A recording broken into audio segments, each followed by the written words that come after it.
Good morning friends. Start કરીએ આપણે અંતઃચૂષણ. અંતઃચૂષણ તો જ્યારે કોઈ ઘન પદાર્થ કે કલીલ પદાર્થ, કલીલ એટલે શું? તો કે કલીલ એટલે જેનું સ્વરૂપ ન તો પૂરેપૂરું ઘન હોય ન તો પૂરેપૂરું પ્રવાહી હોય, એને કલીલ કહેવાય.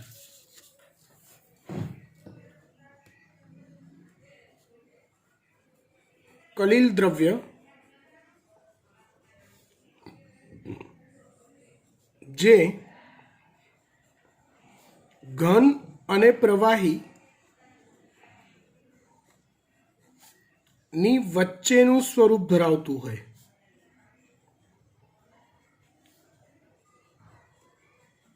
દાખલા તરીકે હું વાત કરું, લોખંડ અને લાકડું, આ બંનેની સરખામણી તમે કરો. હું તમને પૂછું, એમ જ પૂછું કે લોખંડ કેવું, ઘન, પ્રવાહી કે વાયુ સામાન્ય તાપમાને? તો તમે કહેશો લોખંડ, તો કે ઘન. લાકડું, તો તમે કહેશો કે સાહેબ હા એ પણ ઘન. પણ હું એવું પૂછું તમને કે લોખંડ અને લાકડામાં વધુ ઘન સ્વરૂપ કોનું? તો તમે કહેશો સાહેબ લોખંડનું.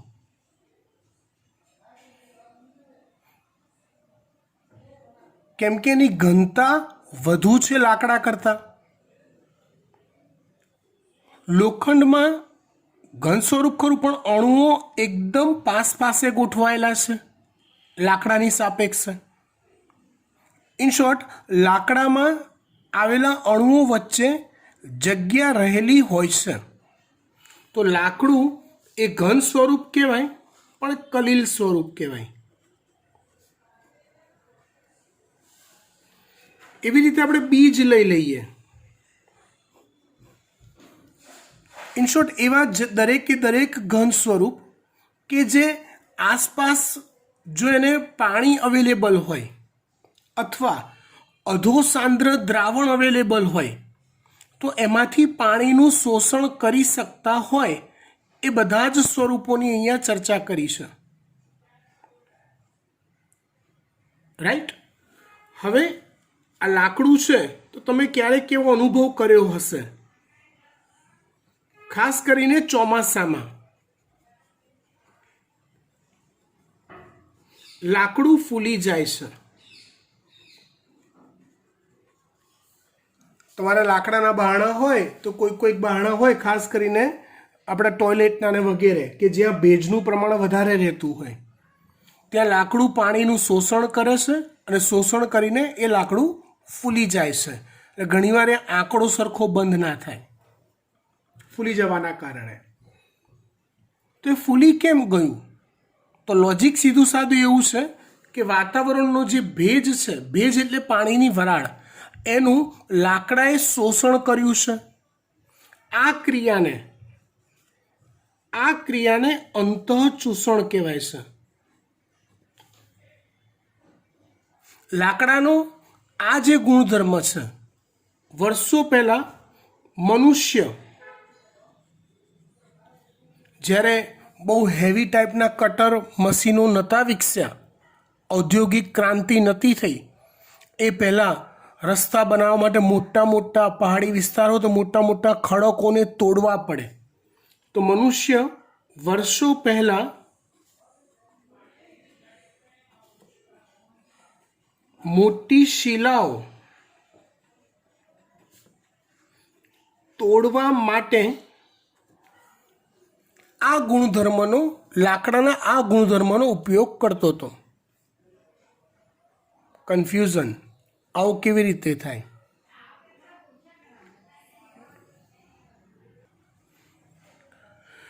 તો કેવી રીતે આ ઘટના બને?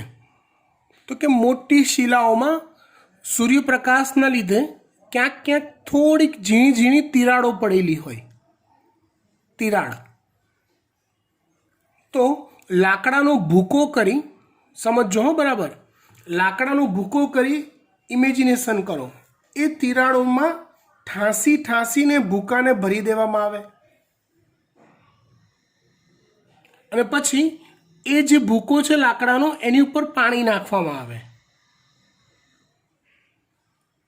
એ લાકડાનો ભૂકો કે જે તિરાડમાં ભરી દીધેલો છે એને પાણી મળતા એ પાણીનું શોષણ કરે અને ફૂલે.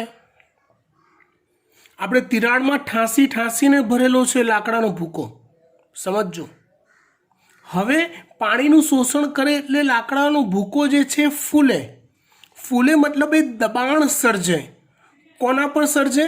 તો કે શિલાની જે તિરાડ પડી છે એના પર. ને દબાણને કારણે ધીમે ધીમે એ જે તિરાડ પડેલી છે ને ધીમે ધીમે મોટી થતી જાય. આ 2 દિવસમાં ના થાય, વાર લાગે. એ તિરાડ મોટી થઈ એટલે નવો લાકડાનો ભૂકો અંદર ભરવાનો, ફરી પાછી પાણી નાખવાનું. એમ કરતા એ વજનદાર મહાશિલા જે હોય એના મહિનાઓ વીતતા એના ટુકડા થઈ જાય. આ મેથડથી મનુષ્ય શિલાઓ તોડતો હતો વર્ષો પહેલાં, જ્યારે ઔદ્યોગિક ક્રાંતિ નથી થઈ, કટર્સ ને બધું નહોતું શોધાયું હેવી ક્વોલિટીના, ત્યારે તંતચૂષણ આ રીતે ઉપયોગમાં આવતું હતું. ધારો કે આ કોઈ બીજ છે, સમજો. આ કોઈ બીજ છે, વાલનું બીજ છે. તો તમે જુઓ, કોઈ પણ બીજમાં બીજાંકુરણ થવા માટે શું થવું જરૂરી છે? તો એ બીજને પાણી મળવું જરૂરી છે, અનિવાર્ય છે, અને ઓક્સિજન. આ 2 વસ્તુ હોય તો બીજમાં બીજાંકુરણની પ્રક્રિયા થાય. જો આ એક પ્રકારનું પ્રસરણ જ છે, સમજો. બીજને જો પાણીમાં મૂકવામાં આવે તો બીજને આસપાસ જો પાણી મળતું હોય તો એ બીજ આસપાસના પાણીનું શોષણ કરે છે.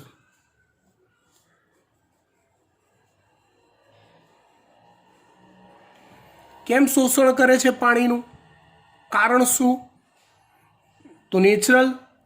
અહીંયા ફરી પાછું પ્રસરણ આવી ગયું. બહાર પાણી વધારે છે, અંદર પાણી ઓછું છે. જળ ક્ષમતાનો નિયમ આવી ગયો. બહાર વધુ જળ ક્ષમતા છે, અંદર ઓછી જળ ક્ષમતા છે. કોષોનું બનેલું હોય બીજ, બીજ કોષોનું બનેલું હોય તો અહીંયા ઓલો આશ્રુતિવાળો નિયમ આવી ગયો. બહાર મંદ દ્રાવણ છે, અંદર સાંદ્ર દ્રાવણ છે. પાણી ઓછું છે ને અંદર, એટલે બહારથી પાણીનું શોષણ થાય છે બીજની અંદર. એ શોષણ થાય એટલે બીજના કોષોમાં ઓલું સાઈ પી વધે છે અને એટલે જળ ક્ષમતા વધે છે, સમજો. અને સાઈ પી એટલે કે જળ ક્ષમતા વધતા દરેક કોષો અંદરના ફૂલે છે, બરાબર. એ દરેક કોષો અંદરના ફૂલે. કેટલા સ્ટેપ કીધા આપણે? તો સૌથી પહેલા જુઓ, બીજના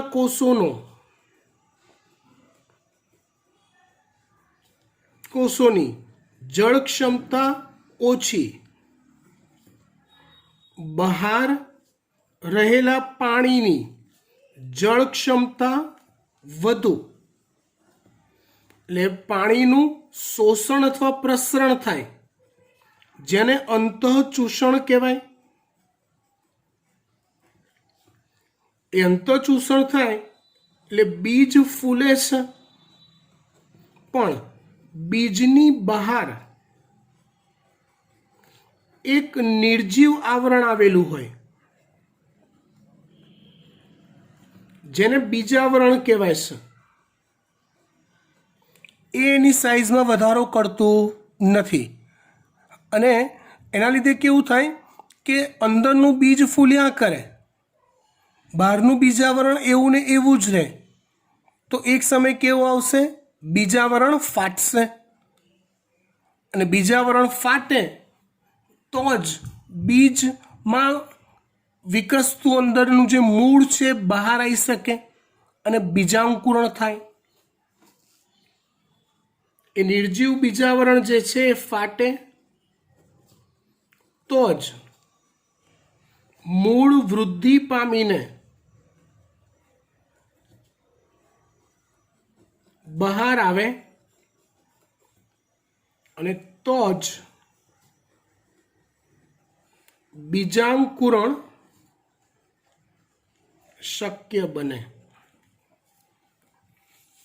ટૂંકમાં કોઈ પ્રોટીન હોય, લાકડું હોય, બીજ હોય, એ આસપાસના પાણીનું શોષણ કરે છે. આ ક્રિયાને અંતઃચૂષણ કહેવાય છે. આ ક્રિયાને અંતઃચૂષણ કહેવાય છે, જે આમ તો એક પ્રકારની વિશિષ્ટ પ્રકારની પ્રસરણની જ પ્રક્રિયા છે.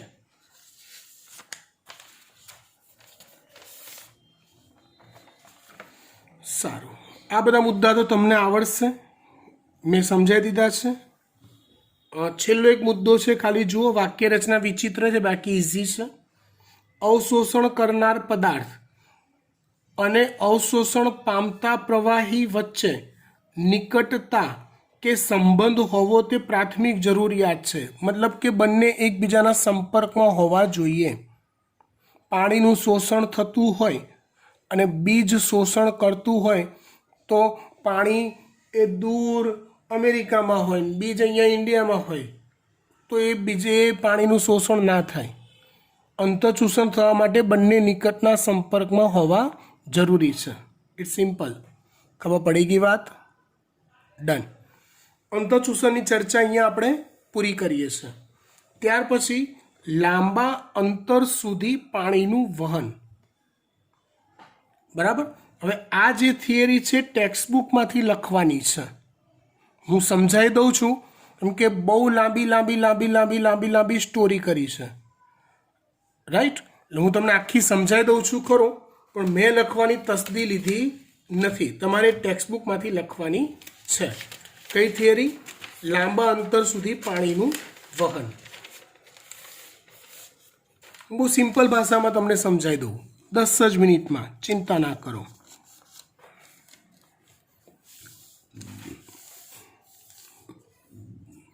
જો અહીંયા આપણે અત્યાર સુધીમાં જે ચેપ્ટરમાં જોયું ને, એ પ્રસરણ જોયું, આશ્રુતિ જોઈ, જળ ક્ષમતા જોઈ, આવી મુખ્ય બાબતોની ચર્ચા કરી. પણ આ જે નિયમો છે ને, આ જે બાબતો છે ને, એ પાણીના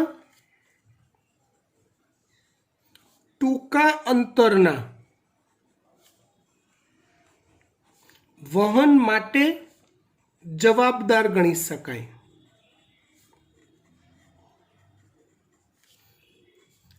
લાંબા અંતરનું વહન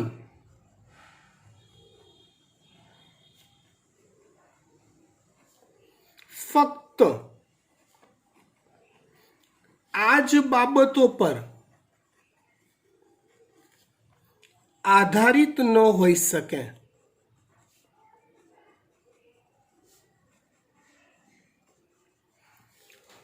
કેમ એવું? તેનું એક ટેકનિકલ રીઝન આપું. એક ટેકનિકલ રીઝન આપું છું, સમજો ધ્યાનથી. ધારો કે આ કોઈ એક કોષ છે જેનો વ્યાસ આશરે 50 માઇક્રોમીટર છે. 50 માઇક્રોમીટર, માઇક્રો એટલે 10⁻⁶ મીટર, હે ને? એટલે 50 × 10⁻⁶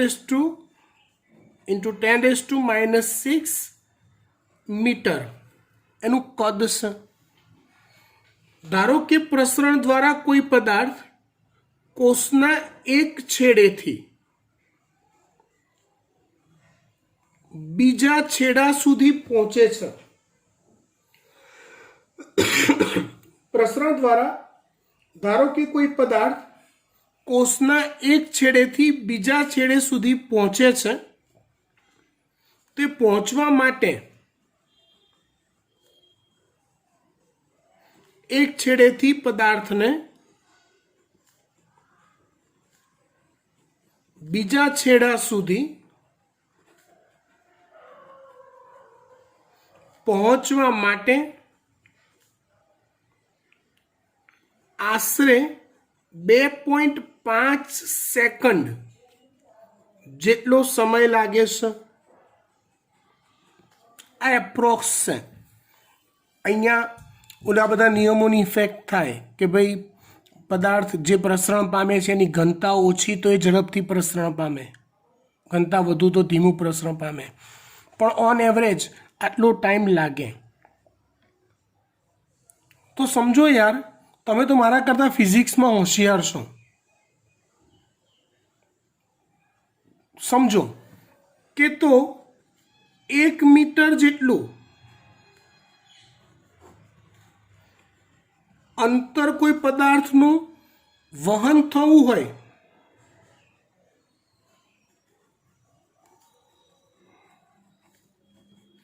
તો આ જ ઝડપે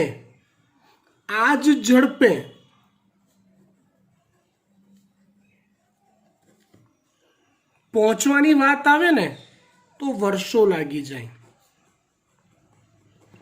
મહિનાઓ લાગી જાય. એટલે એવું કહી શકાય, જો વનસ્પતિમાં ખાલી ટૂંકા અંતરના વહનની આ જ મેથડો ચાલતી હોત ને તો વનસ્પતિ દ્વારા આજે જે પાણી અને ખનિજ ક્ષારો શોષાયા એ પર્ણો સુધી 18-20 વર્ષે, 12 વર્ષે જેવી હાઈટ 3 વર્ષે, 5 વર્ષે પહોંચે. પણ ના, એવું થતું નથી. કેમ કે કુદરતે વનસ્પતિઓને વાહક પેશીઓ આપેલી છે.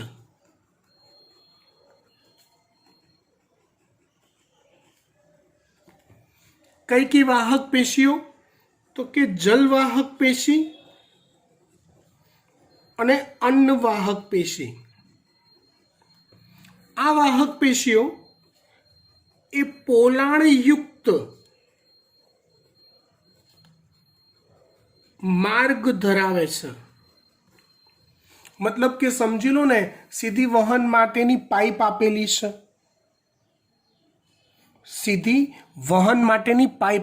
છે.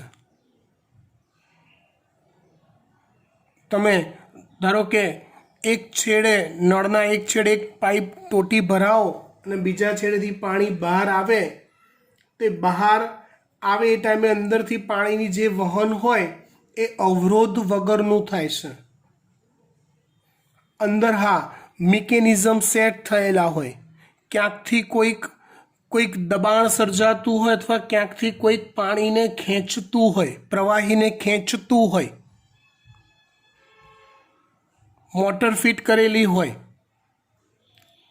આવા મિકેનિઝમ આપણે ઉપયોગમાં લેતા હોઈએ છીએ. સમજણ પડે છે? તો વહનની સ્પીડ વધી શકે. તો વનસ્પતિઓમાં આવા મિકેનિઝમ કુદરતી રીતે આવેલા છે. વનસ્પતિમાં આવા મિકેનિઝમ કુદરતી રીતે સર્જાયેલા હોય છે.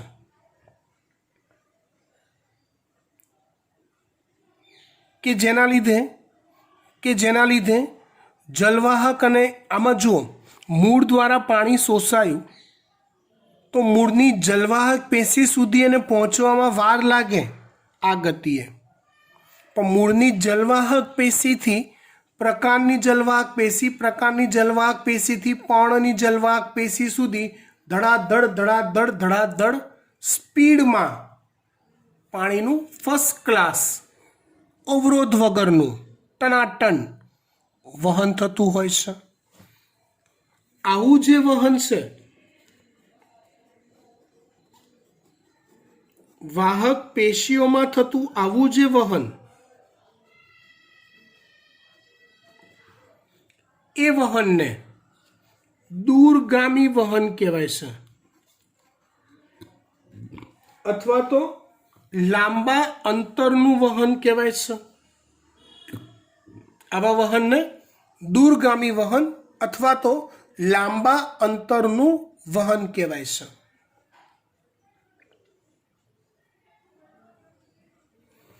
દૂરગામી વહનમાં એ વહન ઝડપી કરવા માટે, આ કેવી વાત થઈ સમજો. તમે સિટીની અંદરના રોડમાં વાહન ચલાવતા હો ધારો કે માની લો કે મારે અહીંથી ચલો રાજકોટ જવું છે, તો મારા ઘરેથી રાજકોટનો હાઈવે પકડું ને ત્યાં સુધી મારી સ્પીડ માપની રહેશે, 30-40-50 એનાથી ઉપર નહીં જઈ શકું. પણ એકવાર જેવો હાઈવે પકડાયો ને એટલે સીધી મારી સ્પીડ અનેક ગણી વધી જશે. મારે લગભગ ભાગ્યે જ બ્રેક મારવી પડશે. પછી રાજકોટમાં મારે જે તે જગ્યાએ અંદર સિટીમાં કોઈ ચોક્કસ જગ્યાએ પહોંચવું છે, તો હાઈવે પૂરો થયા પછી ત્યાં પહોંચવામાં પાછી મને વાર લાગશે. તો સેમ એ જ પ્રકારની સિસ્ટમ અહીંયા લાગેલી છે, જેને દૂરગામી વહન કહેવાય છે. દૂરગામી વહનમાં બે પ્રકારની ગોઠવણ જોવા મળે છે, મિકેનિઝમ વનસ્પતિ દેહની અંદર. એક છે ધન જલ સ્થિતિ ઢોળાંશ અને બીજું છે ઋણ જલ સ્થિતિ ઢોળાંશ.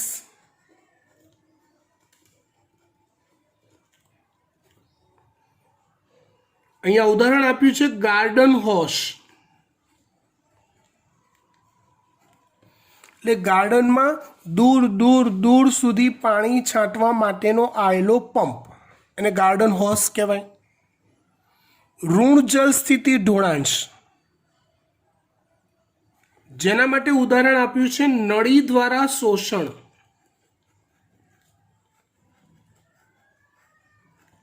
એટલે જેમ સ્ટ્રોની મદદથી આપણે કોલ્ડ ડ્રિંક પીએ છીએ, તો એ આપણે ઉપરથી ખેંચાણ બળ લગાડીએ છીએ અને માટે બોટલમાં રહેલી કોલ્ડ ડ્રિંક એ ટોટી દ્વારા સતત ઉપર આયા કરે છે. એને કહેવાય નળી દ્વારા શોષણ. હવે ધન જલ સ્થિતિ ઢોળાંશ અને ઋણ જલ સ્થિતિ ઢોળાંશનો પ્રોપર અર્થ ચોપડીમાં નથી આપ્યો. પહેલાં એ સમજી લઈએ.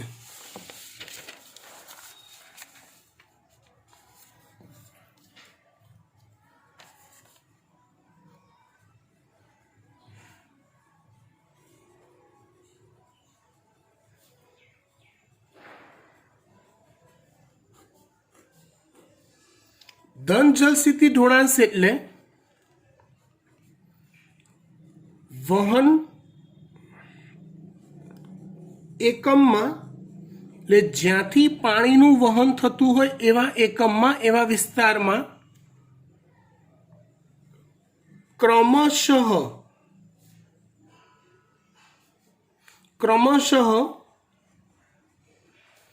દબાણ વધતા જળ ક્ષમતા વધતી જાય.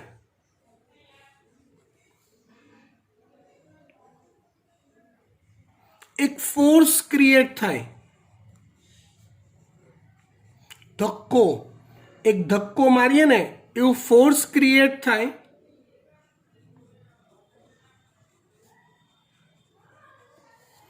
એને ધન જલ સ્થિતિ ઢોળાંશ કહેવાય.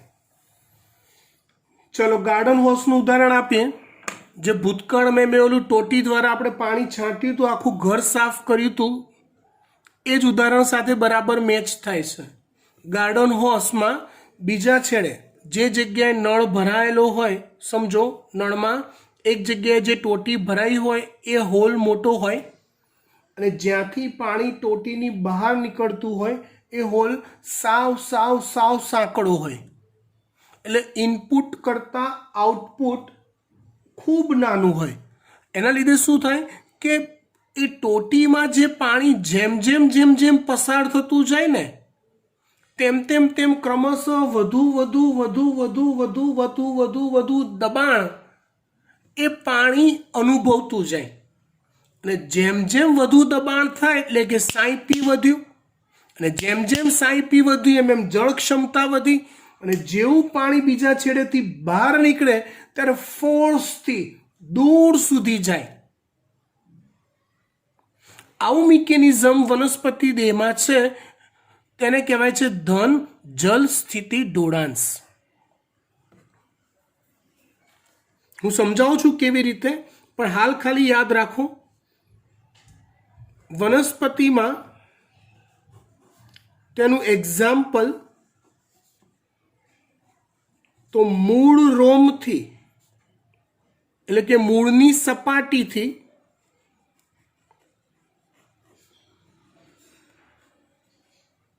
મૂળની જલવાહક પેશી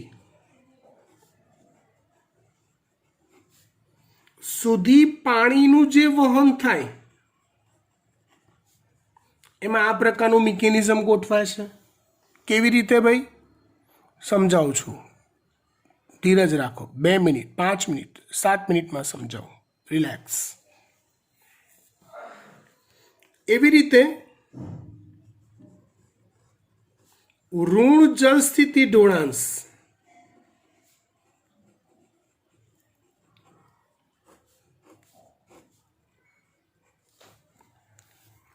એવી રીતે ઋણ જળ સ્થિતિ ઢોળાંશ એટલે ક્રમશઃ ઘટતી જતી જળ ક્ષમતા, જેના લીધે એક પ્રકારનું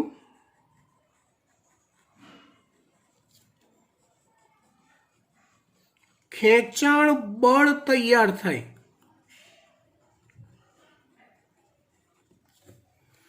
જેના કારણે એક પ્રકારનું ખેંચાણ બળ તૈયાર થાય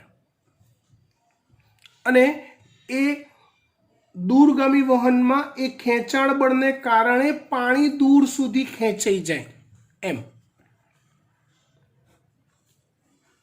વનસ્પતિમાં તેનું એક્ઝામ્પલ, પ્રેક્ટિકલ એક્ઝામ્પલમાં આપણે નળી દ્વારા શોષણ આપ્યું. વનસ્પતિમાં તેનું એક્ઝામ્પલ જોઈએ તો મૂળની જલવાહક પેશીથી પ્રકાંડની જલવાહક પેશી અને ત્યાંથી પર્ણની જલવાહક પેશી સુધીની જે વહન છે એ ઋણ જલ સ્થિતિ ઢોળાંશ અનુસાર થાય. આગળ મેં તમને આ વાત એકવાર સમજાયેલી છે, યાદ કરો. જળ ક્ષમતાની અંદર ખાસ સમજાઈ હતી. એ આકૃતિ હું શોધું છું. આ રહી, મળી ગઈ. યાદ જો પાણી ગુમાવે છે પર્ણ, અહીંયા જળ ક્ષમતા ઘટી તો એ પર્ણની જલવાહક પેશીમાંથી પાણી લાવશે, ખેંચશે વધુ જળ ક્ષમતાથી ઓછી જળ ક્ષમતા તરફ. અહીંયા જળ ક્ષમતા વધુ, અહીંયા ઓછી, તો અહીંથી પાણી આમ જશે, અહીંથી તો આમ જ જતું રહે છે પાણી. એટલે ટૂંકમાં બાષ્પ સ્વરૂપે પાણી ગુમાવાય એટલે અહીંથી ખેંચાણ બળ લાગે તો છેક આમ ખેંચાય છે પાણી અને પાણીનો સળંગ સ્તંભ રચાય છે. સમજી ગયા? ડન. ધન જલ સ્થિતિ ઢોળાંશની વાત હું હજી તમને સમજાવું છું. જો પછી ચોપડીમાં આ ટોપિકમાં જલવાહક પેશીમાં કોનું કોનું વહન થાય, અનવાહક પેશીમાં કોનું કોનું દૂરગામી વહન થાય એ ચર્ચા કરેલી છે. જે પ્રમાણમાં ઇઝી છે, આવડે. બરાબર? વાંચજો, ના ખબર પડે તો ક્વેરી તરીકે મને આપજો. ડન. ત્યાર પછી આપણે જોવાનું છે વનસ્પતિઓ પાણીનું શોષણ કઈ રીતે કરે છે અથવા મૂળ દ્વારા પાણીનું શોષણ સમજાવો. વનસ્પતિઓ પાણીનું શોષણ કઈ રીતે કરે છે અથવા મૂળ દ્વારા પાણીનું શોષણ સમજાવો. એ સમજીએ આપણે એ પહેલા આપણા માટે એક આકૃતિ સમજવી જરૂરી છે.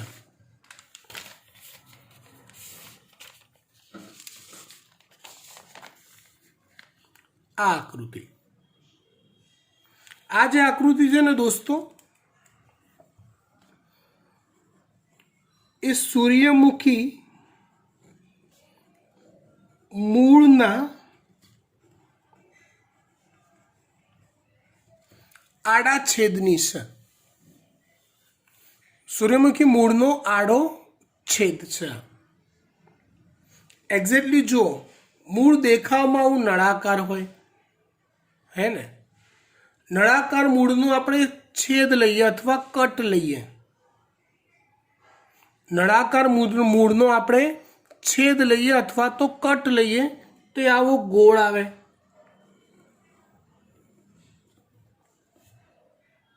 આડો છેદ લો તો આવો ગોળાકાર આવે. નળાકાર ચોકને તમે તોડો તો આડો છેદ લો છો તો પછી એ છેદ કેવો આવે? ગોળ આવે. એવું એ ગોળ છેદમાંથી આટલો ભાગ આપણે કટ કરીને તમને હાલ બતાવેલો છે. રચના સમજજો, રચના સમજજો, સમજવી જરૂરી છે, કામમાં આવશે. કેમ કે આપણે આ ચેપ્ટર હજી ચલાવ્યું નથી, બરાબર. પ્રાઇમરી જેટલું કામનું છે એટલું આપણે આ આકૃતિમાંથી સમજી લઈશું. પહેલા નામ નિર્દેશન જોઈ લઈએ. મતલબ કે જો આકૃતિમાં મેં આ જે સ્તર દોર્યું છે ને બેટા, આ મારી પેન ફરે એ જુઓ, આ સ્તર, એ સ્તર ખરેખર આવું સળંગ ગોળ છે. રિયલમાં આમ ચારે બાજુ ગોળ છે. આપણે તો આટલો ટુકડો કટ કરીને બતાવીએ છીએ, તમે સમજી શકો છો, હે ને. તો એ જે મૂળનું સૌથી બહારનું સ્તર, મીન્સ કે ધારો કે આ મૂળ છે તો આ જે સપાટી પરનું સ્તર છે બહારનું એ આ છે. તો એ જે સ્તર છે એને મૂલાધિ સ્તર કહેવાય છે. આમ એનું નામ છે અધિસ્તર, પણ એ મૂળનું અધિસ્તર છે માટે એને મૂલાધિ સ્તર કહેવાય. એ મૂળનું અધિસ્તર છે માટે એને મૂલાધિ સ્તર કહેવાય.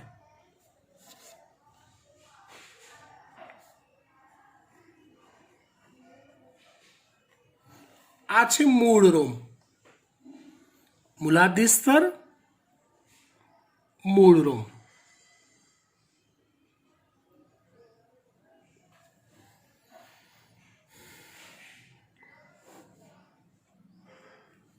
આ જે સમગ્ર વિસ્તાર છે આ એ છે બાહ્યક. હું તમને થોડી ખાસિયત કહેતો જાઉં.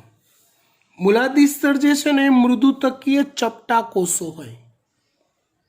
મૃદુતકી પેશીના એટલે કે કોઈ સ્થૂલન વગરના ચપટા કોષો હોય. એક જ સ્તર હોય એનું. એ મૂલાધિ સ્તરમાં કેટલાક કોષોમાં આવો બહિરુદ ભેદ સર્જાય, એટલે બહારની તરફ ઉપસેલો આવો પ્રવર્ધ સર્જાય. જે પ્રવર્ધને મૂળ રોમ કહેવાય. મૂળ જમીનમાંથી પાણી અને ખનિજ ક્ષારોનું શોષણ કરે છે. એ શોષણ મૂલાધિ સ્તર દ્વારા થાય છે. એ શોષણ કોના દ્વારા થાય? મૂલાધિ સ્તર દ્વારા.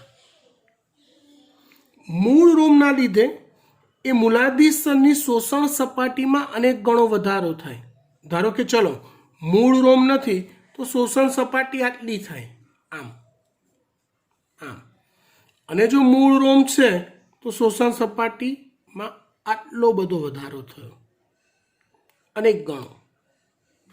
ઓબ્વિયસલી જેટલી શોષણ સપાટી વધુ એટલું શોષણ કાર્ય વધુ માત્રામાં થઈ શકે.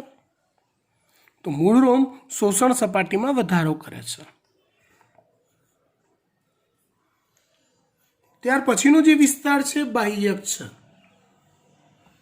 બાહ્યકમાં પણ મૃદુતકીય જ કોષો છે.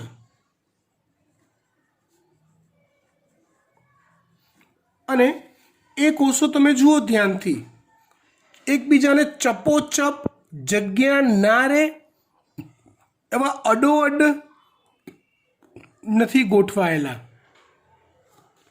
શિથિલ ગોઠવણ છે એની. મતલબ વચ્ચે પૂરતો અવકાશ છે, વચ્ચે પૂરતો અવકાશ છે અથવા તો જગ્યા છે.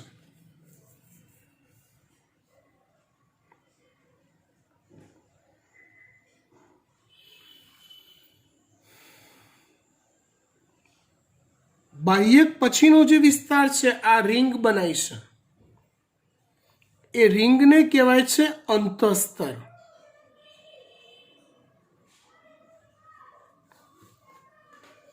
એ રિંગને કહેવાય છે અંતસ્તર. એ જે અંતસ્તર છે ને એમાં તમે જુઓ આ લાલ લાલ કલરનું કંઈક એક્સ્ટ્રા બનાવેલું છે મેં, સી આકારનું દેખાય છે. હા, એ જે છે ને સી આકારની રચના લાલ કલરની, એ સ્યુબેરિન નું સ્થૂલન છે. સ્થૂલન એટલે દ્વિતીયક કોષ દિવાલ થઈ. સ્થૂલન એટલે દ્વિતીયક કોષ દિવાલ થઈ. આ સ્યુબેરિન નું સ્થૂલન અંતઃસ્તરમાં પાછું બધા કોષોમાં નથી, કેટલાક કોષો અપવાદરૂપ છે. તમે ધ્યાનથી જુઓ, જો આ કોષમાં સ્થૂલન નથી, આમાં બી નથી, આમાં બી નથી, આ કોષમાં બી નથી, તો આવો જે સ્થૂલન વગરનો જે કોષ હોય ને અંતઃસ્તરનો, એને પથ કોષ કહેવાય છે. કયો કોષ કહેવાય છે? પથ કોષ. પછી તો એ અંતઃસ્તરની અંદર આવું પરિચક્ર નામનું સ્તર હોય, અહીંયા. પછી બીજી બધી રચનાઓમાં આ જે દોરી છે રચના જલવાહક પેશી છે, આ રચના છે અન્વાહક પેશી છે. એ બંનેની વચ્ચે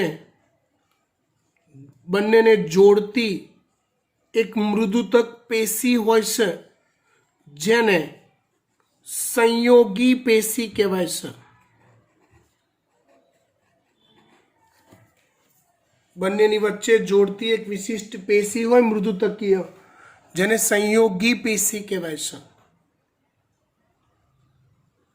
કેન્દ્રસ્થ વિસ્તાર બી મૃદુતકીય કોષોનો બનેલો હોય, ખીચોખીચ હોય, જેને મજ્જા કે ગર કહેવાય છે.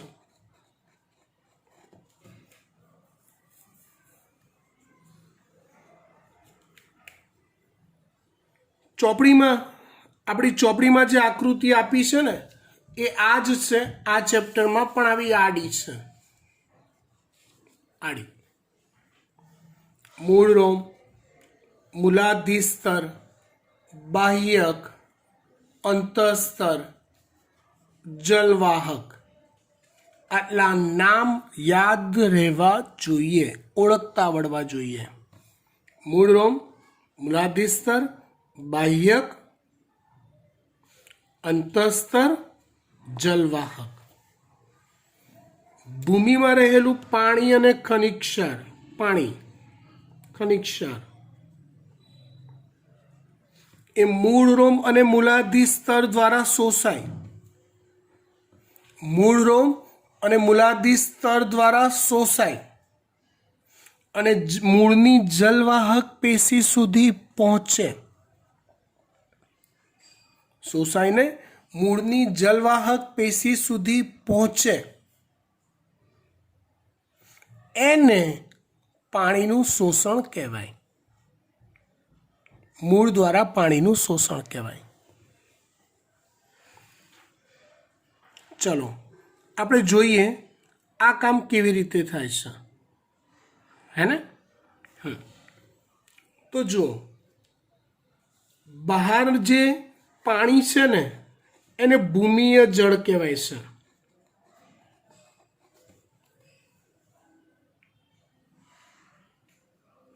વનસ્પતિના મૂળ જમીનમાં ખૂંપેલા હોય, હા, એ મૂળની શાખાઓ જમીનમાં પથરાયેલી હોય, તો એની આસપાસ રહેલું જે પાણી છે ને એને ભૂમિય જળ કહે છે. એની આસપાસ રહેલું જે પાણી છે એને ભૂમિય જળ કહે છે. એ ભૂમિય જળ પ્રમાણમાં મંદ દ્રાવણ સ્વરૂપે હોય છે અને મૂળરોમના કોષોનો, મૂલાધાર સ્તરના કોષોનો કોષરસ સાંદ્ર દ્રાવણ સ્વરૂપે હોય છે.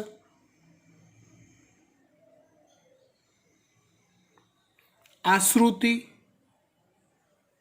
અથવા પ્રસરણ અથવા જળ ક્ષમતાના નિયમ મુજબ પાણી મંદથી સાંદ્ર દ્રાવણ તરફ વહન પામે છે અથવા વધુ જળ ક્ષમતાથી ઓછી જળ ક્ષમતા તરફ વહન પામે છે. ભૂમિય જળમાં જળ ક્ષમતા વધુ,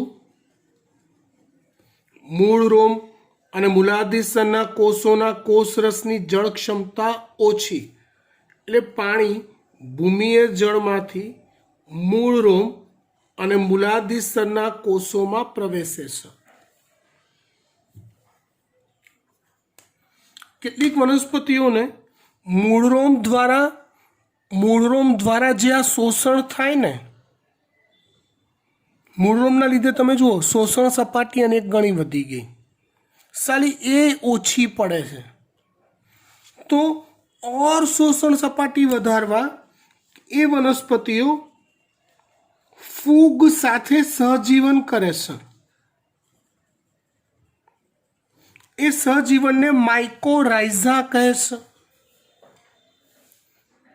ફૂગ સાથે શું કરે છે? સહજીવન. સહજીવનને માઇકોરાઇઝા કહેવાય છે. જેમાં શું થાય? તો ધારો કે આ ફૂગ છે, તો એના ઘણા ખરા તાંતણા ભૂમિમાં હોય અને કેટલાક તાંતણા મૂલાધાર સ્તરમાં કે મૂળ રોમમાં હોય.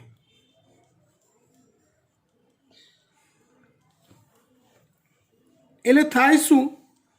અહીંથી એ ઓર પાણી અને ખનિજ સારોનું શોષણ કરે અને મૂળ રોમ મૂલાધાર સ્તરને આપી દે. હા, સહજીવન છે એટલે અરસપરસ એકબીજાને કંઈક આપતા રહેવું, બંનેને ફાયદો થવો. તો ફૂગ એ બહારથી પાણી અને ખનિજ સારનું શોષણ કરીને મૂળને આપે અને મૂળમાંથી બદલામાં તે શર્કરા એટલે કે એનો ખોરાક અને નાઇટ્રોજનયુક્ત સંયોજનો મેળવ્યા કરે, બંનેનો ફાયદો. આ પ્રકારના સહજીવનને માઇકોરાઇઝા કહેવાય છે. આ પ્રકારના સહજીવનને શું કહેવાય છે? માઇકોરાઇઝા.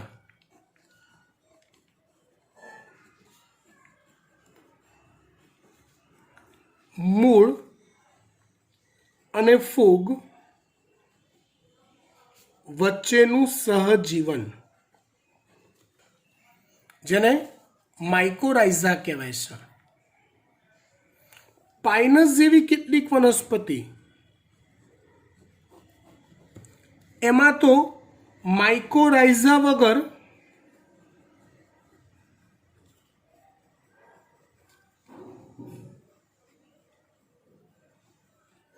બીજાંકુરણ પણ થતું નથી. પાઇનસ જેવી કેટલીક વનસ્પતિઓમાં તો માઇકોરાઇઝા વગર બીજાંકુરણ પણ થતું નથી. ઇન શોર્ટ, એ નેસેસિટી છે, એના વગર વનસ્પતિનું જીવન શક્ય બનતું નથી.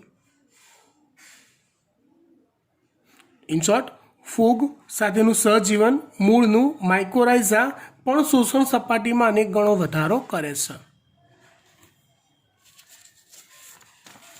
ચલો, ત્યાર પછી પાણી બાહ્યકના વિસ્તારમાં કઈ રીતે જાય એ સમજો.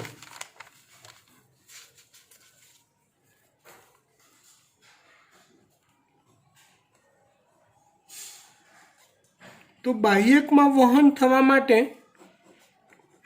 બે પ્રકારના પથ હોય છે. એક હોય છે અપદ્રવ્ય પથ અને બીજું છે સંદ્રવ્ય પથ. કયા બે પ્રકારના પથ?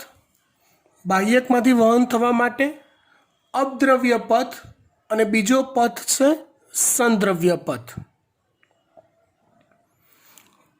જો અહીંયા વહન માટે એ વાત તો નક્કી જ છે કે પાણી વધુ જળ ક્ષમતાથી ઓછી જળ ક્ષમતા તરફ જ જાય. પણ અપદ્રવ્ય પથ એટલે કેવું? તમે જુઓ, કોઈ પણ પાસેના કોષો વિચારો ને, વનસ્પતિના કોષો. હું અહીંયા બાહ્યકના કોષોને ઝૂમ કરીને બતાવું છું.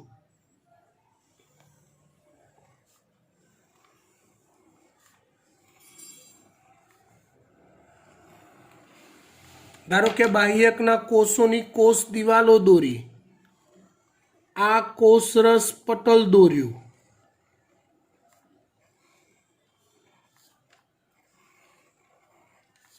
તો પાણીનું જે વહન થાય ને, એ વહન કોષરસ પટલ અને એની અંદરના કોષરસમાં ન થાય. સમજો, વહન કોષ દિવાલના, કેમ કે જુઓ, કોષ દિવાલ એ નિર્જીવ રચના છે અને કોષ દિવાલે પ્રવેશશીલ પટલ છે. પાણી કોષ દિવાલના માર્ગે વહન પામે, આ રીતે, આમ. હા, કોષરસ પટલ ઓળંગીને અંદર નહીં જવાનું. કોષ દિવાલના માર્ગે જાય, વચ્ચે રહેલો આંતરકોષીય અવકાશ હોય એ માર્ગે પાણી જાય. તો એને કહેવાય છે અપદ્રવ્ય પથ. પાણીનું વહન કોષ દિવાલના માર્ગે કે આંતરકોષીય અવકાશના માર્ગે થાય, બાહ્યકના વિસ્તારમાં, તો તેને અપદ્રવ્ય પથ કહેવાય. કોષરસ પટલ ઓળંગીને કોષમાં જવાનું જ નહીં. અહીં પાણી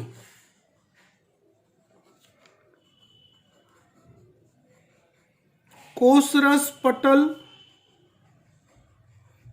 ઓળંગતું નથી. એટલે આ પાણીમાં, એટલે કે આ વહનમાં બહુ અવરોધ સર્જાતા નથી. અને અવરોધ સર્જાતા નથી ને માટે આ વહન સાપેક્ષે થોડુંક ઝડપી હોય છે. આ વહન થોડુંક ઝડપી હોય છે. બીજો જે પ્રકાર છે ને, એ છે સંદ્રવ્ય પથ. જેમાં કેવું હોય તો કે પાસેના કોષોના કોષરસ પટલો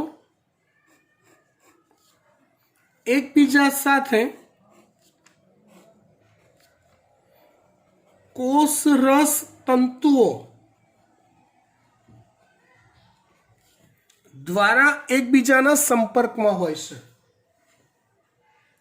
શેના દ્વારા? તો કે કોષરસ તંતુઓ દ્વારા એકબીજાના સંપર્કમાં હોય છે. તો શોષાયેલું કેટલુંક પાણી કોષીય પટલને ઓળંગી કોષરસમાં જાય. કોષરસમાં ગયા પછી ત્યાંથી બીજા કોષમાં એ કોષરસ તંતુઓની મદદથી જાય. એક કોષથી બીજા કોષમાં, જેને કહેવાય છે સંદ્રવ્ય પથ.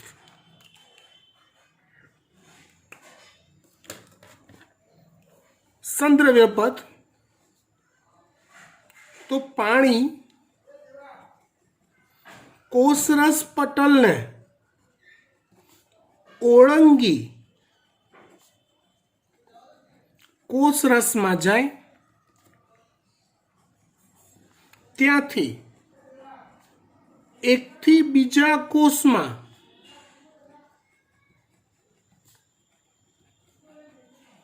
કોષરસ તંતુઓ દ્વારા વહન પામે તો તેને સંદ્રવ્ય પથ કહેવાય. કહેવાનો ભાવાર્થ બેટા સમજો. અહીંથી પાણી શોષાયું, અહીંથી આમ ગયું, તેનું બાયફર્કેશન કરી દીધું. કેટલુંક પાણી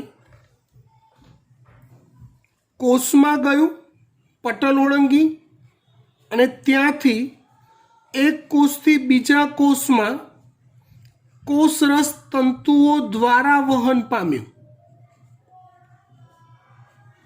અને અંતઃસ્તર સુધી પહોંચ્યું, તો એને કહેવાય સંદ્રવ્ય પથ. કેટલુંક પાણી કોષીય પટલોને ઓળંગ્યા વગર આંતરકોષીય અવકાશના માર્ગે કે કોષ દિવાલના માર્ગે વહન પામ્યું. અવરોધ વગર બિંદાસ સ્પીડમાં ફાસ્ટ આ રીતે અને અંતઃસ્તર સુધી પહોંચ્યું. તો એ જે પથ છે એને કહેવાય છે અપદ્રવ્ય પથ. અને એક કોષથી બીજા કોષમાં કોષરસ તંતુઓના માર્ગે વહન જે થયું એને કહેવાય છે સંદ્રવ્ય પથ. કોષમાં ઘૂસ્યા પછી અવરોધો બહુ સર્જાય છે, એટલે સંદ્રવ્ય પથ પ્રકારનું વહન પ્રમાણમાં ધીમું થાય, ઓછું થાય. અદ્રવ્ય પથમાં કોષ દિવાલો છે પણ એ તો બિચારી ડાહી ડમરી છે, પ્રવેશશીલ પટલ છે, દ્રાવક દ્રાવ્ય બંને માટે પ્રવેશેબલ છે, હે ને. તો કોષ દિવાલ કોઈ અવરોધ નથી સર્જતી, એટલે અપદ્રવ્ય પથથી વહન સ્પીડમાં સારું મસ્ત થાય છે. પણ હા, અહીંયા ઢાળ તો હોવો જોઈએ, અહીંયા વધુ, અહીંયા ઓછી જળ ક્ષમતા, એટલે મસ્ત વહન થાય.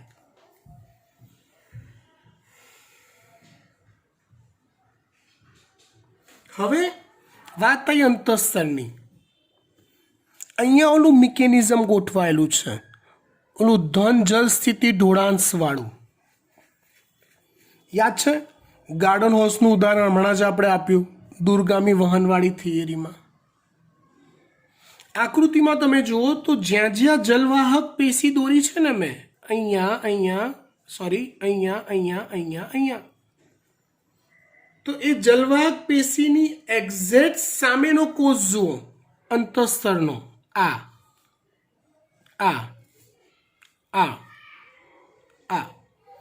એ કોષમાં સ્યુબેરિનનું સ્થૂલન નથી. જો સ્યુબેરિન એ પાણી માટે અપ્રવેશશીલ છે. લાલ કલરનું સ્થૂલન દ્વિતીયક દિવાલ સ્યુબેરિનની છે, જે પાણી માટે અપ્રવેશશીલ છે. એટલે એ વિસ્તારોમાંથી પાણી અંદર પ્રવેશી શકતું નથી, આગળ વધી શકતું નથી. જ્યાં સ્યુબેરિનનું સ્થૂલન ના હોય ત્યાંથી જ પાણીને આગળ જવું પડે. જ્યાં સ્થૂલન નથી અંતઃસ્તરમાં એ કોષોને પથકોષ કહેવાય છે. પાણી અહીંયા સુધી તો પહોંચી ગયું. તમે સમજો, શોષણ આખું મૂલાધાર સ્તર કરે છે. આ તો મેં આટલો ભાગ દોર્યો, બાકી આખું ચારે બાજુ છે. મૂળરોમ શોષણ કરે. બધા જ બાહ્યકના કોષોમાંથી અપદ્રવ્ય સંદ્રવ્ય પથ દ્વારા વહન થાય. એટલા બધા કોષોમાંથી પાણી આવે, નહીંથી આગળ એન્ટ્રી માટે ખાલી પથ કોષ જ હોય આવા. તો સમજો, ઇનપુટ વધારે અનેક ગણું મોટું અને આઉટપુટ અનેક ગણું સાંકડું. તમે ઇમેજ કરી શકો છો. હજારો કોષો દ્વારા શોષાયેલું પાણી એ 2-4 કોષોમાંથી જો અંદર જવાનું હોય તો આ વિસ્તારમાં કેવો દબાણ સર્જાય, ગાઢો દબાણ સર્જાય. અને અહીંથી પછી એ પાણી ભાગે રમાઈને અને સીધું મૂળની જલવાહક પેશીમાં ઘૂસી જાય ધડામ દઈને. ફોર્સ એવો ક્રિએટ થાય જેને ધન જલ સ્થિતિ ડોળાંશ કહેવાય. ગાર્ડન હોર્સ સાથે સરખાઈ શકાય, કેમ કે જેમ જેમ પાણી આમ જતું જશે તેમ તેમ દબાણ વધતું જશે, કેમ કે અહીંથી આગળ જવામાં અવરોધો છે. આટલા બધા આ કેવી વાત થઈ સમજો તમે, કે તમને ઓલું કોઈ એક મોટું વિશાળ ફંક્શન હોય જ્યાં પુષ્કળ સિક્યુરિટી લાગેલી હોય, હજારો લોકો અંદર જતા હોય અને અંદર મેન એન્ટ્રન્સમાં એક એક જણનું ચેકિંગ કરીને અંદર જવા દેતા હોય તો કેવી લાંબી લાઈન લાગે. લાગે ને? હા, બસ એ જ પ્રકારે અહીંયા ભીડ લાગી જાય છે પાણીની અંદર જવા માટે ને દબાણ સર્જાય છે અને એના લીધે ફોર્સથી પાણી અંદર જાય છે. આ પ્રકારનું જે વહન છે અંતઃસ્તરમાં થતું, અંતઃસ્તરમાં સુબેરિનનું સ્થૂલન છે. તમારી જાણકારી માટે કહી દઉં, આ જે સુબેરિનનું સ્થૂલન છે ને એ સૌ પ્રથમ કાસ્પેરી નામના વૈજ્ઞાનિકે શોધ્યું હતું. કોણે શોધ્યું હતું? કાસ્પેરી નામના વૈજ્ઞાનિકે. માટે એને કાસ્પેરિયન પટ્ટિકા કહેવાય છે.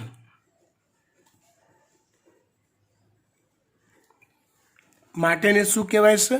કાસ્પેરિયન પટ્ટિકા કહેવાય છે. તો એ કાસ્પેરિયન પટ્ટિકા, સુબેરિનનું સ્થૂલન એ પાણી માટે અપ્રવેશ્ય હોય છે. એટલે જે કોષોમાં સ્થૂલન ન હોય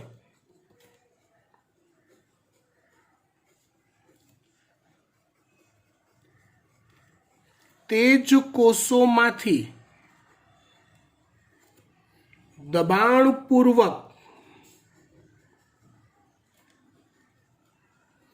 પાણી ધકેલાય છે અને મૂળની જલવાહક પેશી સુધી પહોંચે છે. આ પ્રકારના વહનને પારપટલ વહન કહેવાય છે. આ પ્રકારના વહનને શું કહેવાય? પારપટલ વહન કહેવાય છે.